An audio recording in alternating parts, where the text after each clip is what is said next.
Samajwadi party ने चुनाव से पहले एक बड़ा दांव खेला है। अखिलेश यादव ने ऐलान किया कि उनकी सरकार बनी तो लोगों को 300 यूनिट फ्री बिजली मिलेगी। जो 300 यूनिट मुफ्त बिजली चाहते हैं उनके नाम रजिस्टर करने के लिए समाजवादी पार्टी का अभियान चलाएगी। अखिलेश यादव ने आरोप लगाया कि बीजेपी में आपराधिक आरोप वाले सबसे ज्यादा नेता हैं। उन्होंने ये भी कहा कि उनकी पार्टी के नेताओं पर बीजेपी झूठे मुकदमे कर रही है।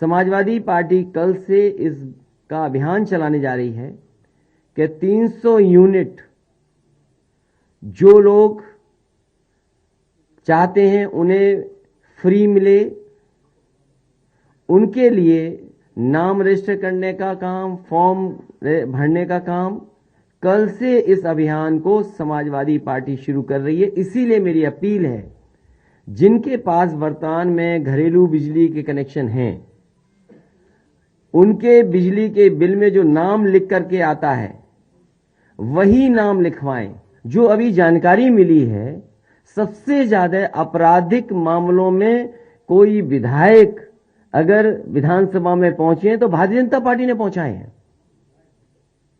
और आपने खुलेआम देखा है सांसद विधायक में कितनी मार पिटाई हुई, और वो भी गिने गए। रोक करके टीवी के लोगों ने दिखाया कि देखिए गिनिए 1 2 3 4।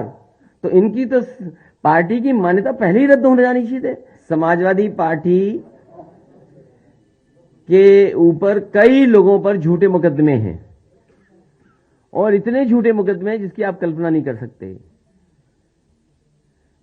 हमारी पार्टी के कई नेताओं पर, पार्टी के वरिष्ठ नेताओं पर लगातार भारतीय जनता पार्टी की सरकार में झूठे मुकदमे लगाए गए।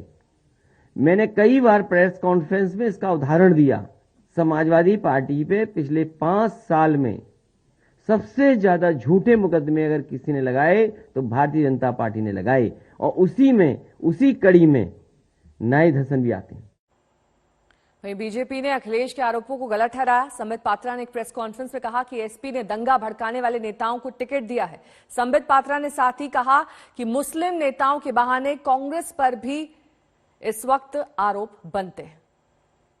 आप सभी जानते हैं कि कल से एक बहुत महत्वपूर्ण खबर उत्तर प्रदेश से आ रही है, और वो खबर घृणा को लेकर है।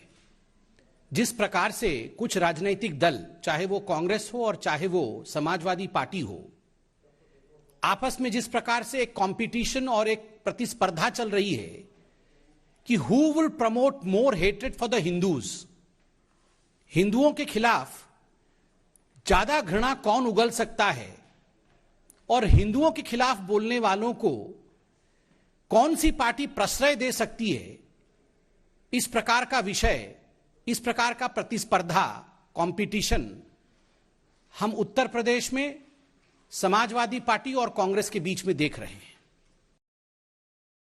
उत्तर प्रदेश चुनाव में धर्म के नाम पर लामबंदी तेज हो रही है। हिंदुओं पर विवादास्पद बयान देते मुस्लिम नेता तौकीर रजा ने कांग्रेस का समर्थन किया है। तौकीर रजा के कांग्रेस के समर्थन में आते ही बीजेपी हमलावर हो गई और कांग्रेस पर वोट के लिए तुष्टीकरण की राजनीति का एक बार फिर से आरोप चढ़ दिया।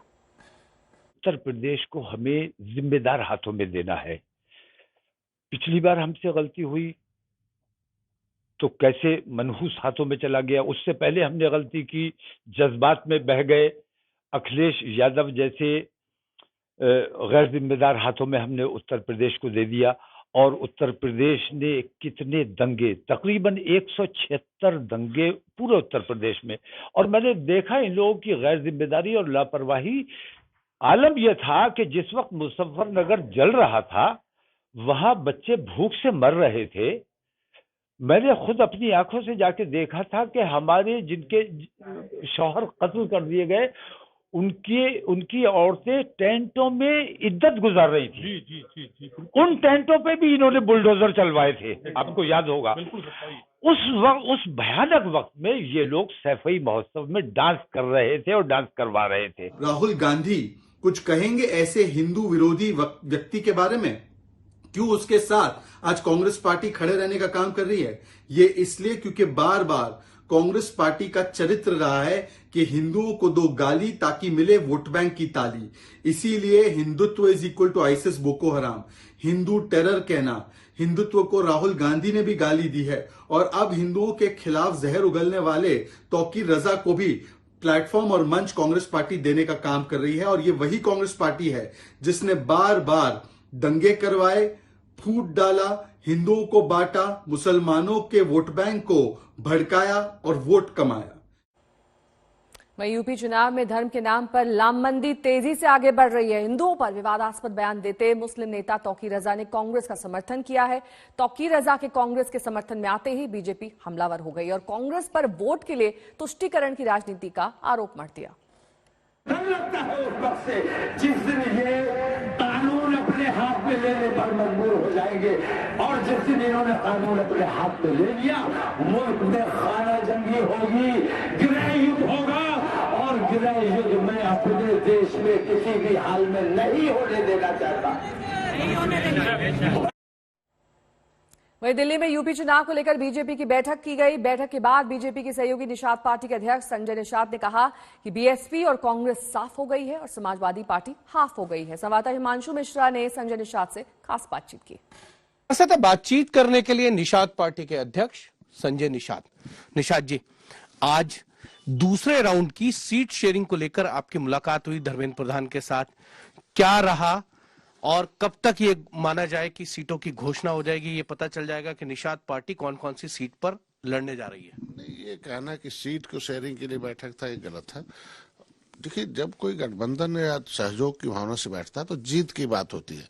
तो सारी बातें जो टाइम लगा वो जीत के लिए कि कौन सा व्यक्ति, कौन सी पार्टी, कौन संगठन कहाँ जीत सकता है और कौन सा प्रत्याशी उस लायक है कि जो जनता और कार्यकर्ता और अच्छी छवि का हो, जिसे लड़ाया जा सकता है। तो चूंकि जब सहयोगी दल हो जाता तो सहयोग की भावना से जाता, तो सहयोग की भावना मतलब होता जीत। तो ये टीम की भावना से था कि किस तरीके से हम लोग जीत के ना, उस पर चर्चा हुई है। हाँ, निश्चित रूप से हुई कि कहाँ हम लड़ेंगे, कहाँ वो लड़ेंगे। अभी प्रेस होगा, वो अपने प्रेस में बोलेंगे, क्योंकि उनको बोलना, बड़े भाई वो हैं, पार्टी है, उन्हें साथ लेके चलना, तो वो अभी प्रेस कॉन्फ्रेंस करेंगे, उनके हिसाब से वो अपना सब कुछ खुलासा करेंगे। अभी आप बातचीत में बता रहे थे टीम की भावना में जीतने और खेलने के लिए तालमेल की बहुत जरूरत होती है। तो ये तालमेल, ये माने कि अब सेट हो गया है? तालमेल जब से मैं आया हूँ 2019 से, आपने देखा होगा 2014-13 से मैं राजनीति में आया हूँ और 2014 में शुरू किया हूँ, तो तब से देखो कांग्रेस और बसपा साफ हो गई उत्तर प्रदेश से और सपा हाफ हो गई। 2017 में चुनाव लड़ा, दोनों देखो किस तरीके से अपने दौड़ से गायब हुए। बड़ा गठबंधन था बसपा और सपा का, लेकिन फिर भी अब देखो कैसे ऐतिहासिक परिवर्तन लाया मैंने उत्तर प्रदेश में। 2019 में मैंने देखो मोदी जी के साथ खड़े हुए, सपा और बसपा का बड़ा गठबंधन था, फिर भी एक जीत हुई। तो 2014, 2017, 2019 लगा था। तो ये टीम भावना जो हम सबसे आए हैं जब से, तब से है। और 2022 में भी एनडीए जितना भी सीट निर्धारित की उससे ज्यादा जीत के देंगे, तभी तो किंग मेकर की भूमिका नजर आएंगे। वहीं यूपी में बीजेपी के टिकट को लेकर जबरदस्त मारामारी है। रीटा बहुगुणा जोशी ने अपने बेटे के लिए टिकट मांगा है। रीटा बहुगुणा यहां तक कह रही हैं कि पार्टी अगर उनके बेटे को टिकट दे देती है तो वो सांसद की सदस्यता छोड़ देंगी, क्योंकि पार्टी ने एक परिवार से एक ही टिकट की शर्त रखी है।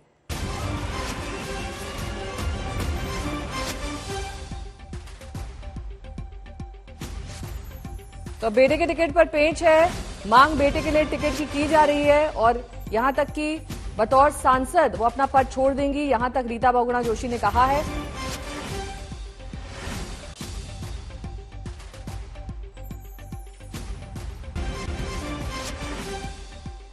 हमारे साथ बातचीत करने के लिए बीजेपी सांसद रीटा बहुगुणा जोशी। रीटा जी, आज आपने धर्मेंद्र प्रधान जो चुनाव प्रभारी हैं उत्तर प्रदेश के, उनसे मुलाकात की है। ये कहा जा रहा है कि आप अपने बेटे के लिए भी टिकट मांग रही हैं। नहीं, मैं इसलिए नहीं गई थी। धर्मेंद्र प्रधान जी सेक्टोरली सब नेताओं से बात कर रहे हैं कि जो चुनाव कैंपेन है और जो अब टिकट बंट रहे हैं, तो उसमें कैसे उस कैंपेन को आगे बढ़ाना है। तो मेरा जो मंडल है लखनऊ इलाहाबाद मंडल, और मुझको इधर बीच में भेजा गया था गोरखपुर मऊ, तो ये वाज टेकिंग अ फीडबैक। तो कोई चर्चा मेरे बेटे की सीट के बारे में नहीं हुई। लेकिन आपकी अगर चर्चा नहीं हुई, लेकिन आपके बेटे खुद से टिकट भी मांग रहे हैं और आपने कहा है कि अगर आप उनको टिकट दें, परिवार में जैसे पार्टी ने कहा एक ही व्यक्ति को टिकट मिलेगी, तो आपने उसके लिए कहा है पार्टी को, केंद्रीय नेतृत्व को कि देखिए अगर उनको आप टिकट देते हैं तो मैं सांसदी से रिजाइन कर दूंगी, लेकिन मैं 24 का चुनाव नहीं लड़ने जा रही। नहीं, देखिए वो 12 साल से वहां काम कर रहे हैं और बहुत ह्यूजली पॉपुलर है उस क्षेत्र में। तो ये बात सच है कि it is his right to ask for a nomination, उनका अधिकार बनता है। उन्होंने सीट मांगी है, अब तो पार्टी तय करेगी कि देना कि नहीं देना। हाँ, जब मैंने परसों ये देखा कि परिवार पे विषय आ रहा है, तो मैंने तो पहले भी कहा था कि 2000 मैं अब चुनाव से आप ही के आज तक के लखनऊ के कॉन्क्लेव में मैंने बोला था कि अब मैं कोई चुनाव नहीं लड़ूंगी। पर जब ये विषय आया तो मैंने कहा कि अगर ऐसे ही है तो मैं अभी भी रिजाइन कर सकती हूँ। वहीं यूपी में कांग्रेस से गठजोड़ की आजाद समाज पार्टी की कोशिश फेल हो गई है। अब यूपी में चंद्रशेखर की पार्टी अकेले ही चुनाव लड़ेगी। समाजवादी पार्टी से भी तालमेल की कोशिश नाकाम हुई थी। इसके बाद चंद्रशेखर आजाद ने कहा था कि दरअसल उत्तर प्रदेश की राजनीति में सोच की तालमेल बहुत जरूरी है और ये तालमेल समाजवादी पार्टी के साथ नहीं हो सकता है। कयास यही लगाए जा रहे थे कि सपा और आरएलडी के गठबंधन में चंद्रशेखर आजाद भी शामिल होंगे, लेकिन वो बात नहीं बनी। अब कांग्रेस के साथ भी वो गठजोड़ नहीं कर रहे हैं, तो यूपी में अकेले ही चुनाव उनकी पार्टी लड़ेगी।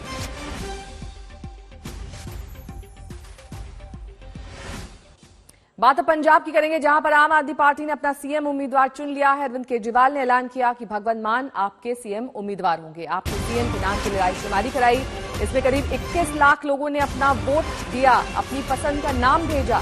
सर्वे में 93% से ज्यादा लोगों ने भगवंत मान के नाम पर मोहर लगाई, उन्हें अपनी पसंद बताया। हालांकि कई लोगों ने अरविंद केजरीवाल के नाम पर भी वोट किया, जिसे इनवैलिड वोट करार दिया गया। कुछ लोगों ने नवजोत सिंह सिद्धू का नाम भी भेज दिया। और इस सबके बीच आज भगवंत सिंह मान को बतौर सीएम कैंडिडेट आपने घोषित कर दिया।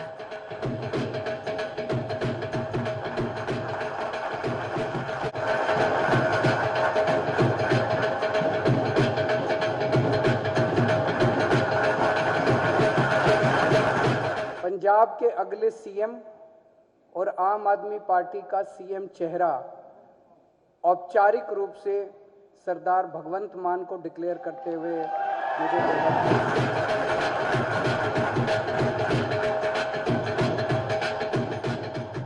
ਜਦੋਂ मैं कॉमेडियन सी, मैं लोकां ਜਾਂਦਾ ਸੀ,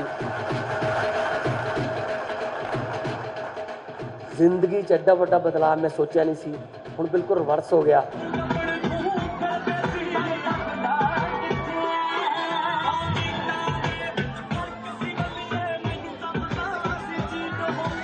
पंजाब नूं दोबारा पंजाब बनाउण दा सुपना सानू सौण नहीं दिंदा।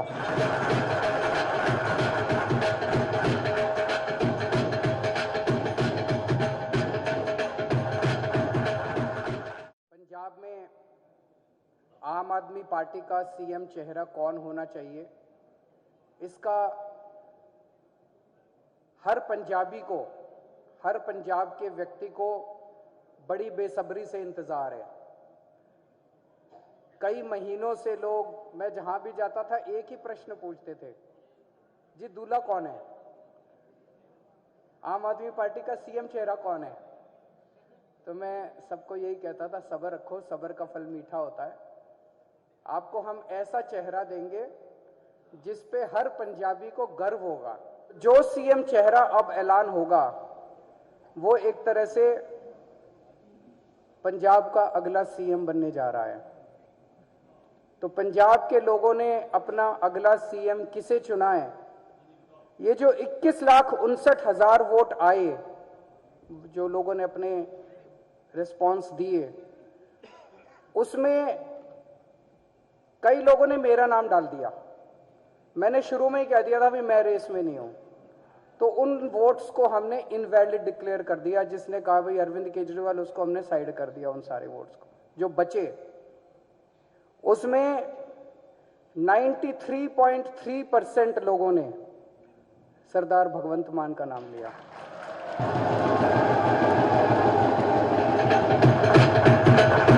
एक मिनट, मैं अपनी बात पूरी